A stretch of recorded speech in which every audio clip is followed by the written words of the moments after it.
Mesdames et messieurs, bienvenue. Merci de nous suivre. Critique Info, vendredi. L'honneur que nous avons, c'est celui de vous servir.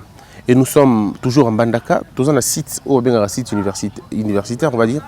Il y a un site institut supérieur, il y a Kala, il y a ISP.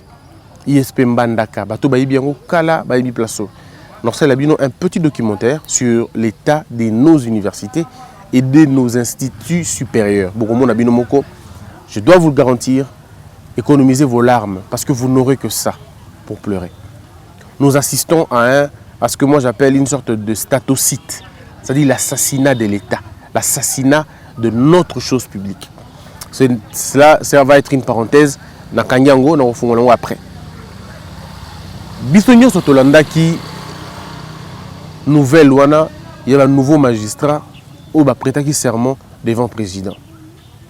C'est vrai, Bandeko. Ce n'est pas la première fois que le magistrat va prêter serment devant le président. Va prêter d'habitude serment devant le président. Et comme on a l'habitude de prêter serment et puis après les choses continuent de la même manière. Mais ce qui est sûr, c'est que c'est une insulte d'avoir des magistrats dans un pays et que l'impunité reste la même. Ça ne peut pas être... Tu peux comprendre en côté que Bozana ba magistrat est belé, mais l'escroquerie, le banditisme urbain, financier, le terrorisme politique, l'insolence, la manière nyonso. Bref, consécration, il y a anti-valeur et vers la programmer la mode de gestion. C'est tout simplement une insulte et on ne peut pas comprendre ça.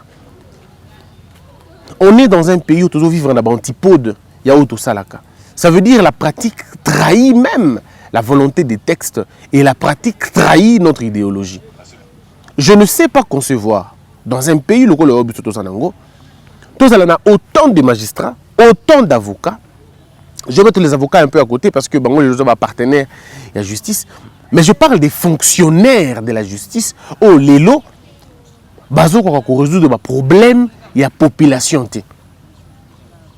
Dans n'importe quel secteur, vous-même, vous allez vous rendre compte qu'il y a une sorte de cacophonie. Malgré les juges, malgré les magistrats, malgré les censés mais ils ne sont pas en train de faire exactement leur travail. Et nous sommes habitués, malheureusement, à ces cocktails-là. Tout comme habitué à chaque prestation de serment, et donc comme le coup a une sorte de formalité, et donc comme le coup a une sorte d'excursion.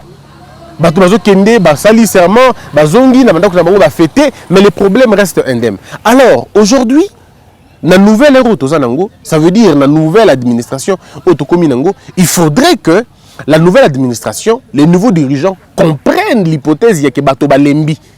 Ce qui devrait en principe apporter de la joie, apporter de l'espoir, et comme on dirait une sorte de bluff national ou bien de leurre collective. On se leurre maintenant, tout comme on s'est leurré, tout comme on s'est bluffé. On commence à dire même, c'est toujours ça, on a vu, on a entendu, mais rien n'a été fait proportionnellement au Banabilo Toyoka. La grande problématique est juge Jambo Kanabiso, et ça autonomie. Le mot qui tue nos juges, c'est l'autonomie. Et cette autonomie peut être financière, cette autonomie peut être économique, cette autonomie peut être en termes de compétences, mais aussi autonomie en termes de personnalité. Vous savez, mesdames et messieurs, quand on vous a nommé un juge, ça veut dire qu'on vous a élevé au rang de celui qui agit au nom et pour le compte de la communauté. Il agit au nom et pour le compte du peuple. La personne doit se détacher de la personne à nous maquiller. C'est ça même le vrai progrès démocratique dans un pays. Il faudrait que les juges et les magistrats se désolidarisent dans la place au Bango Baouti. Le juge ne doit pas être connu comme quelqu'un de la tribu. Un juge n'a pas de tribu. Un magistrat n'a pas de tribu. Il n'a pas de tribu, il n'a pas d'ethnie, il n'a que la nationalité. La tribu d'un juge, c'est les textes. L'ethnie d'un juge, c'est sa conscience professionnelle. Alors, ce qui te commune à niveau, on a été mbo cannabis fait qu'on se développe pas jamais. Aussi longtemps que le juge croiront que le président de la République a un chef hiérarchique na bango, makambo ko avancer té. Le chef de la République a un président et à l'État Mobimba, avec le coordonnateur principal et à l'État. Mais il n'a pas d'injonction à donner au juge dans un système où Nous sommes en train de vivre l'ère de la séparation de pouvoir. Et selon Montesquieu, a dit que le pouvoir judiciaire est un pouvoir autonome. Le seul lien qui lie le pouvoir judiciaire, c'est le texte. Le pouvoir judiciaire n'a rien à voir avec les députés. Les députés font leur travail, la loi, et les juges font qu'appliquer la loi. Le travail de juge est d'appliquer la loi. Mais quand on est dans un pays où le juge se croit être en deçà, il y a un procureur, pardon, il y a un député, il y a un ministre, il y a un président, alors c'est terrible, le pays va mal. Ce pays ne va pas se développer dans l'Iro. Quand nous sommes en train de dire aux gens que le paradigme, il y a une sorte d'autocensure. Cette autocensure vient d'où? Cette autocensure vient du mode de recrutement des juges et de la consigne qu'on leur a donnée. En fait, quand on a nommé des juges, on leur a dit, vous devez craindre le number one. Vous devez craindre l'autorité morale. Il faut vous bangayer.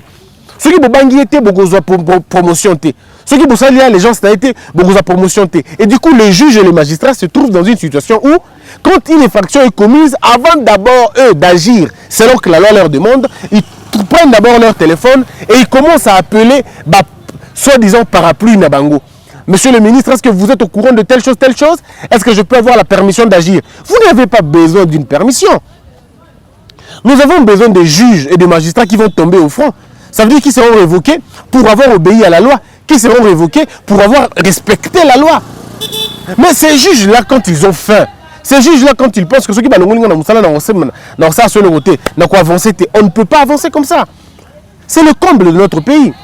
Les juges peuvent beau défiler, les juges peuvent beau prêter serment. Mais ceux qui n'ont pas prêter dans le serment, et n'est pas possible. Le premier serment qu'un juge prête, c'est devant sa conscience. De ne jamais trahir sa propre conscience. Parce que la conscience du juge est trouvée dans la gibecière de la conscience collective, de l'idéologie d'un pays comme le nôtre. Nous sommes incapables de construire nos routes qui coûtent à peine 2 millions, 3 millions, 4 millions, 5 millions de dollars.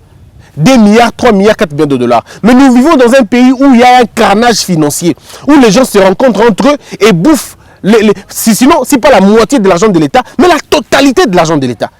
Mais c'est un terrorisme fiscal, un terrorisme économique.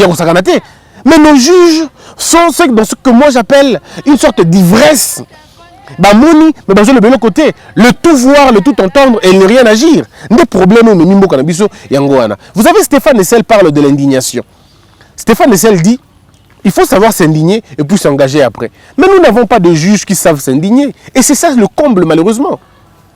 Nous n'avons pas des gens qui peuvent s'indigner. On a des gens qui courent après l'argent. Ils se disent, comment je fais pour envoyer ma petite famille en Europe? Comment je fais pour mettre ma petite famille à l'abri? Martin Luther King pense que le bonheur seul est une insécurité. Et moi, je le crois aussi. On ne peut pas vivre dans un océan de malheur, dans une île de bonheur. Ce n'est pas possible. Vous êtes dans une sorte d'insécurité. Mettez votre famille seule à l'abri et laissez la collectivité tomber dans le mois. Mais c'est vous qui allez payer le prix. Est-ce que vous avez déjà vu un koulouna? Les koulounas ne koulounent pas des koulounas. Ils koulounent ceux qui ont de l'argent. Parce que ceux qui ont de l'argent ont constitué une sorte d'insécurité. Le comble aujourd'hui, c'est que nous n'avons toujours pas défini le modèle au photo vivre Nango. Les gens ont vu une vidéo du nouveau procureur après la Cour de cassation. Mais moi, je suis étonné que les gens se marrent. Ça ne devrait pas nous faire rire. Ce magistrat, un peu comme je le disais dans le temps, vous aurez des surprises, mesdames et messieurs. Vous aurez des surprises. Vous savez, on dit toujours, hein, tromper, il en restera toujours quelque chose. Seul le mensonge a une date d'expiration, pas la vérité. La vérité n'expire pas, parce que la vérité n'a pas de commencement, elle n'a pas de fin. Le mensonge a commencé un jour, et le mensonge finira un jour. L'homme n'a pas assez de mémoire pour se rappeler de tous les mensonges. Non, impossible. Mais regardez un peu ce que, dans la vidéo, qu'est-ce qui est dit dans la vidéo? Dans la vidéo, voici ce que le procureur dit. Quand il finit de prêter serment, il arrive, son bureau, je parle de son bureau, pas le peuple, son bureau l'accueille en l'applaudissant. Vous savez ce qu'il dit à ces gens? Il dit Botika escroquerie. Pourquoi il s'adresse à son bureau que Botika escroquerie? Pourquoi s'adresse-t-il à son bureau Botika escroquerie? Parce que dans les parquets aujourd'hui, vous savez ce qu'on parle. Comment on qualifie les parquets aujourd'hui? On qualifie les parquets d'une seconde gécamine. On parle de la gécaminisation du parquet, où tous les procureurs sont comme des petits receveurs. Ils vont faire les recouvrements pour les infractions non punies. Ça veut dire une consécration de l'impunité. Avec les sceaux de la République. Et on coule sous les fonds sonores l'hymne national. Mais les gens ne comprennent pas ce qui est vrai, véritablement dit dans cette vidéo. Il dit Botika escroquerie. Ça veut dire sortez des combines que vous faites. Sortez des combines, cette ère est passée. Et la phrase qui va, moi, m'intéresser le plus, c'est quand il va dire aux gens prison, la porte à prison est fungwami. Arrêtons-nous un peu là. Posons-nous la question. À partir de quand la porte était fermée? Donc ici, ce procureur nous montre à nous-mêmes que depuis 18 ans, les portes de prison étaient fermées. Mais fermées pour qui? Fermées pour tous les coulous en cravate. Fermées pour qui? Fermées pour tous les criminels économiques. Pour tous ces bandits politiques. La prison était fermée pour eux. On est dans un pays où on a volé 32 millions de dollars de la SNEL, personne n'a dit mot. On est dans un pays où 15 millions de dollars se volatilisent comme ça et personne ne dit mot. On est dans un pays où 200 millions de dollars, 300 millions de dollars se volatilisent et personne ne dit rien. L'argent de Boukangalonzo, où sommes-nous aujourd'hui? Aujourd'hui, si on vient seulement questionner les grandes affaires brûlantes de ce pays, on peut retrouver 25 milliards de dollars pour l'État congolais. Il a été prouvé, pas par un opposant, mais par un conseiller proche de monsieur, l'ancien président de la République. Il a été prouvé que 15 milliards de dollars s'échappaient tous les ans. 15 milliards de dollars s'échappaient tous les ans. Ça, c'est l'argent qu'on a répertorié. Et ce dont on n'a pas répertorié, quand on sait qu'il y a des parrains de l'informel dans ce pays, qui ne le sait pas? Que l'informel dont on parle dans le pays, ce n'est pas accidentel. Ce n'est pas un accident de parcours. C'est une volonté des gens. C'est les gens qui ont voulu nous mettre dans cet état. Parce qu'ils veulent contrôler l'argent autrement. Eux-mêmes sont les grands acteurs, les grands opérateurs économiques, mais dans l'informel. Et qui ne le sait pas? Alors quand le monsieur dit que les portes de prison seront ouvertes, ça veut dire quoi? Ça veut simplement dire que les portes de prison étaient fermées. Étaient fermées contre tous les bandits, mais étaient ouvertes pour tous ces petits messieurs. Des victimes. Hein? Un peu comme, qui le dit encore, qui le dit si bien? Jean de La Fontaine. Jean de La Fontaine parle de la maladie de la peste, souvenez-vous. La raison du plus fort emporte toujours. Et là, nous sommes dans quelle situation? On est dans une situation où les mecs Moukeba sont en prison, où en détention, je veux dire, où tous ceux qui ont dit non, où tous ceux qui ont marché, où tout ça, ces gens-là se trouvent en prison. Mais vous risquez de faire le tour de nos prisons et vous ne trouvez même pas les corrupteurs. Nous sommes le seul pays qui n'arrête pas les corrupteurs. Nous sommes le seul pays où la clameur est silencieuse. Nous sommes le seul pays où la clameur ne réveille personne si ce n'est pas les réseaux sociaux. Ailleurs, la clameur publique, mais c'est le plus grand éteignoir. Il y a des gens qui ont failli leur vie seulement à cause de la clameur publique. Faites un tour aux États-Unis, en Chine, au Japon, en France, dans les pays qui se veulent civilisés. Là, ils vont vous dire que c'est la clameur publique. La clameur publique, c'est le thermomètre de la légitimité des actions de ceux qui nous gèrent et de ceux qui nous gouvernent. Mais chez nous, la clameur publique, c'est une histoire de volonté, c'est une histoire de jalousie. On est dans un pays équipé à eux. Alors, qu'est-ce que vous voulez? Vous pouvez beau raconter, les gens peuvent se cacher derrière de pseudo-choses, genre, quand on critique, on dit vous êtes haineux.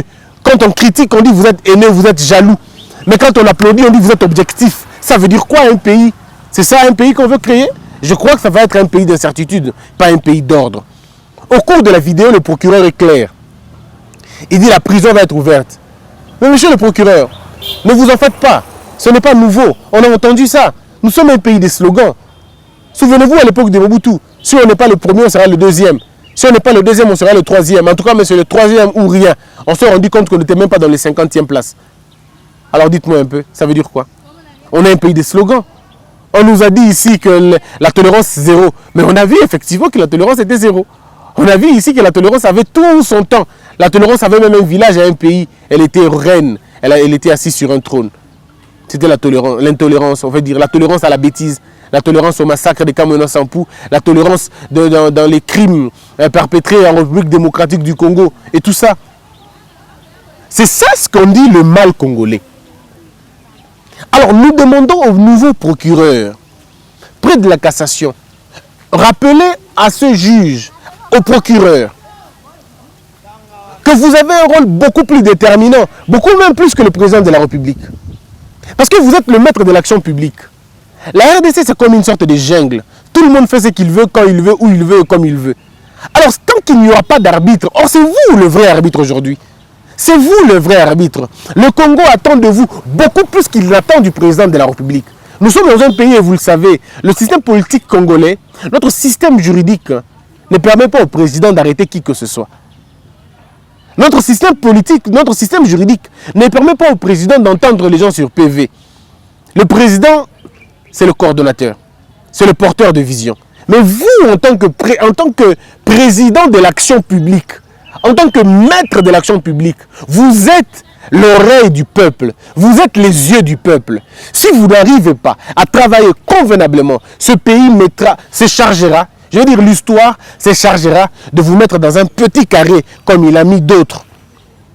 Passez du bon côté de la loi, monsieur le procureur général près la Cour de cassation.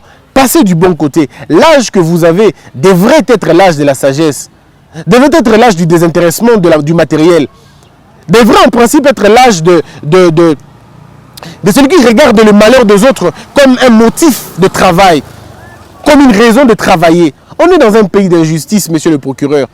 On est dans un pays d'injustice. Et malheureusement, l'injustice commence par le palais de justice.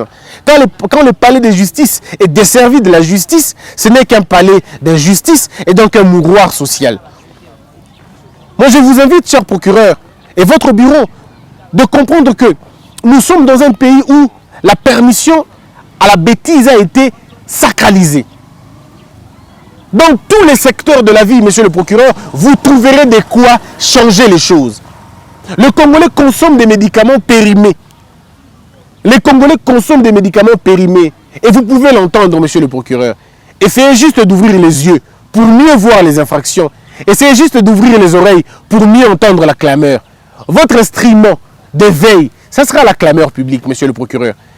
Mais si vous tombez dans l'isolement, vous commencez à nous regarder de très loin, on vous jugera comme on a jugé vos prédécesseurs.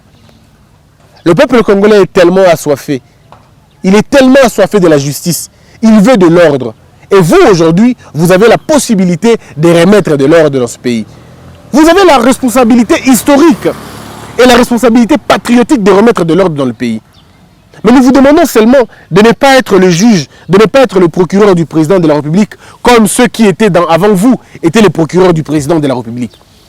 Nous ne voulons pas que vous soyez le procureur d'un parti politique, comme beaucoup l'ont été. Ça va nous gêner d'apprendre que vous prenez part à des réunions des partis politiques. Ça va déranger les Congolais à apprendre que vous avez des relations assez profondes avec le président de la République. On n'a pas besoin que vous soyez l'ami du président. Et même si le président vous a nommé, ne pensez pas qu'il vous a nommé parce que vous êtes son ami ou parce que vous êtes son frère. S'il vous a nommé, c'est parce que vous êtes compétent. Et la compétence n'a pas de frère. La compétence n'a pas de race. La compétence n'a pas d'émotion. La compétence, elle est l'esclave des textes. La compétence, c'est l'application, sinon l'applicabilité de ce que nous connaissons. C'est ça la compétence. C'est mettre en pratique ce que l'on sait. Et ce que l'on sait bien faire. Le Congo vous reconnaîtra. Et vous le rendra au centuple. Et Etienne Tshisekedi Lumumba disait, donnez un à votre pays, il vous le rendra au centuple. Et je crois que c'est même l'idéologie qui doit nous gouverner. Regardez l'histoire de la Bolivie. Regardez l'histoire du Pérou. Regardez l'histoire du Cuba. On peut bien parler des pays dictatoriaux, on peut bien parler de tout ce que ces pays sont. Mais une chose est vraie. Une chose qu'on n'oubliera jamais, c'est que ces pays se sont dotés des vrais appareils judiciaires qui ont changé non seulement le cours de leur histoire, mais qui ont changé le cours de la vie de leur pays. Aujourd'hui, il est difficile de corrompre facilement. Si facilement au Pérou comme dans beaucoup d'autres pays. Je ne dis pas qu'au Pérou la corruption elle est zéro, non. La corruption elle est là, même aux États-Unis il y a la corruption. Mais c'est la capacité des gens à lutter contre cette corruption qui fait d'un pays un pays grand ou un pays des farceurs. Le monde entier attend beaucoup de nous. Nous sommes un scandale géologique, on n'en profite pas. Nous sommes un scandale hydrique, on n'en profite pas. Nous sommes un scandale, on n'en profite pas. Vous savez pourquoi nous ne profitons pas? Parce que nous sommes un scandale honteux aussi. Parce que nous sommes un scandale de la corruption. Nous sommes un scandale de gens qui n'ont pas de scrupules. Nous sommes un scandale de politiciens avares, de politiciens véreux. On est aussi un scandale comme ça. En réalité, c'est la juxtaposition du mal et du bien. C'est ça qui dérange notre République démocratique du Congo. Les gens peuvent corrompre et même côté. Nous avons besoin de la justice, mais pour que la justice se réveille, il faut des hommes et des femmes autonomes. Entre-temps, il faut vraiment militer pour que le juge ne soit pas pauvre. On ne fait pas la justice avec de pauvres. Saint Thomas d'Aquin dit, le manque du minimum de bien-être empêche à l'homme de pratiquer la vertu. Un jour, Cicéron s'étonnait en disant, mais on demande aux juges de travailler alors qu'ils ont faim. Cicéron disait, donnez aux soldats et aux juges un peu d'argent, ils vous protégeront convenablement. Socrate s'étonnait. Il disait par exemple dans son livre Phèdre, enfin je veux dire le livre qui est écrit par Platon, après, il disait, on ne laisse pas la justice entre les mains des jeunes parce qu'ils n'ont point connu l'injustice.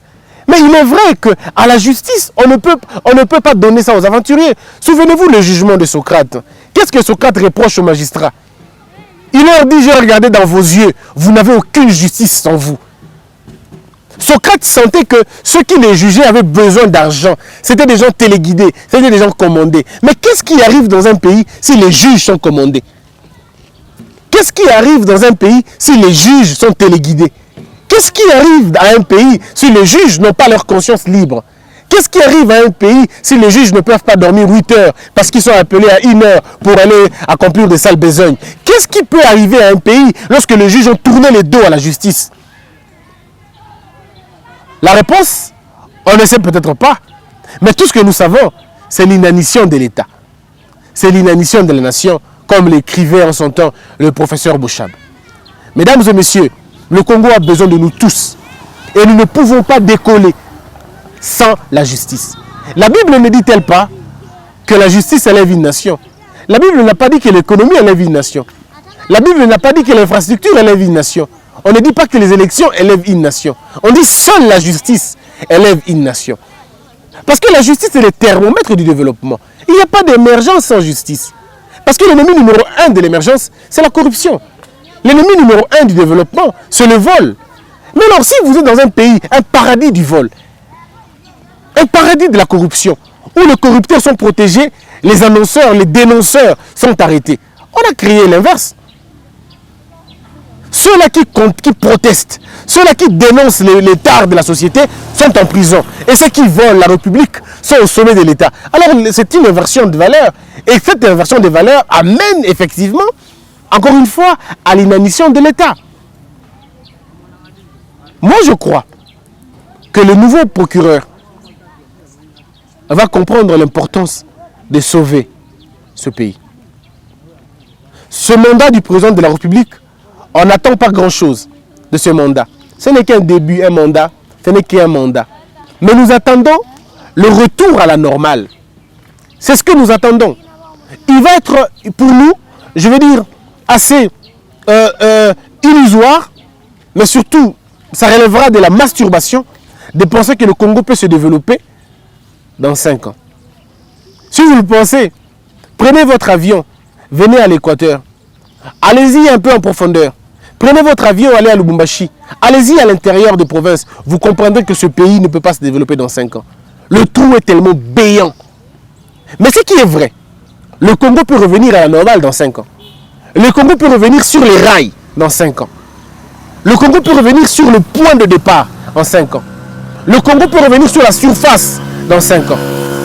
Le mal avec nous, c'est que nous avons pris du retard terriblement. Parce que nous avons effacé ce qui devrait nous anoblir. Nous avons combattu le vrai, on a combattu le bon, on a combattu le bien. Or, lorsque vous combattez le vrai, vous combattez le bien, vous combattez le bon, comment voulez-vous vous développer? Parce qu'on ne peut pas se développer sans le bon, le bien et le vrai. Ce n'est pas possible de se développer sans ces choses-là. Mais nous les avons combattus. Voilà pourquoi, quand j'ai vu ces magistrats-là prêter serment, il y a une chose qui me montait dans mon cœur. Je me disais, est-ce que ces gens comprennent que le président devant lequel ils ont prêté serment est élu par le peuple congolais. Il représente 38% des électeurs. Il représente aujourd'hui la totalité des Congolais. Il est l'expression du peuple parce qu'il a été le seul à être élu par tout le peuple. Je ne parle parce que si vous regardez Félix Tshisekedi, vous allez juger ça en fonction de la personne. Moi, je dis toujours, enlevons la personne, laissons l'institution. Les magistrats ont prêté serment devant l'institution président de la République. Cette institution nous montre le peuple. Donc ces magistrats ont prêté serment devant le peuple. Parce que le président, à chaque fois qu'il parlera, l'article 74 de la Constitution le lit. Et cet article de serment du président de la République dit qu'il est le serviteur du peuple. Il est le serviteur du peuple. Et l'article 69 l'accompagne aussi. Il est le symbole de l'unité nationale. Alors les magistrats et les procureurs, ils ont prêté serment devant ces deux articles-là, la combinaison de ces deux articles de la Constitution. 69 et 74. Donc devant le peuple congolais. Le serment qu'ils ont prêté, c'est de dire le droit. Dire le droit, ça veut dire remettre les choses à leur place. Que les corrupteurs se trouvent en prison. Que ceux qui dénoncent soient protégés par la loi. Les passations des marchés gré à gré. Tout ça, nous devons en principe regarder, ouvrir un bon œil. Donc je me dis que le procureur, l'actuel procureur, n'a même pas besoin d'aller chercher loin. Il a juste à regarder sur la table de son ancien prédécesseur, disons de son prédécesseur, pour qu'il essaie de voir qu'est-ce qui a été fait avant et qu'est-ce qui peut être fait après. Si le procureur travaille très bien, dans un an, vous allez voir des choses. Et là, je vous informe déjà, aussitôt arrivé au pouvoir, aussitôt nommé, le DG de celui qui avait la charge de M. Blatter, celui qui avait la charge de Safricas, disons des travaux de son jour, a été interpellé. À chaque fois qu'on dira interpellé, n'entendez pas arrêter. Interpeller, c'est un terme juridique qui suppose inviter quelqu'un pour l'entendre, pour l'auditionner. Et si ce n'est pas convaincant, on les place dans un régime qui équivaut à ce qu'il a fait ou à ce qu'on lui reproche. Et ça n'enlève pas la présomption d'innocence. Ça ne l'enlève pas.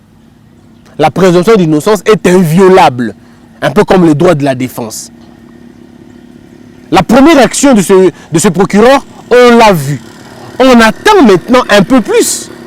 On attend maintenant un peu plus. Nous voulons des vraies enquêtes qui vont mener Tilikolo. C'est l'heure de fouiner dans le passé.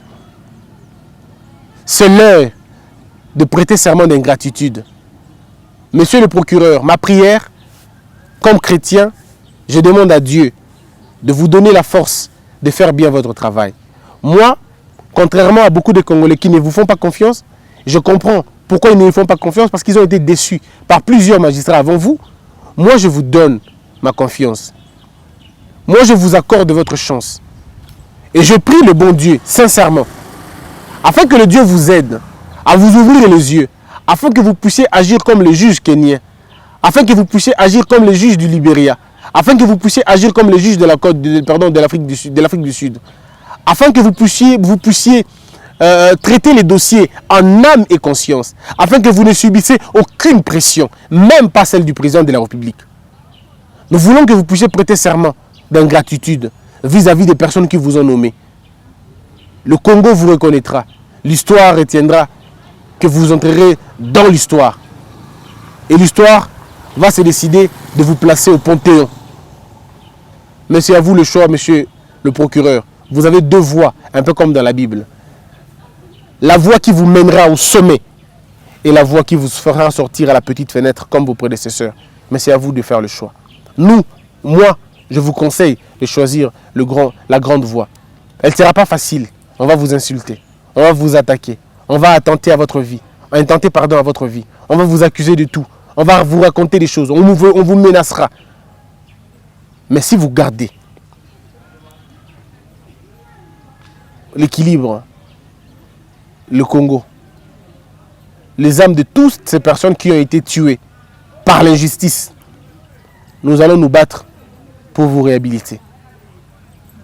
Merci d'avoir été nombreux. Que la peur quitte nos esprits et que Dieu bénisse les RDC.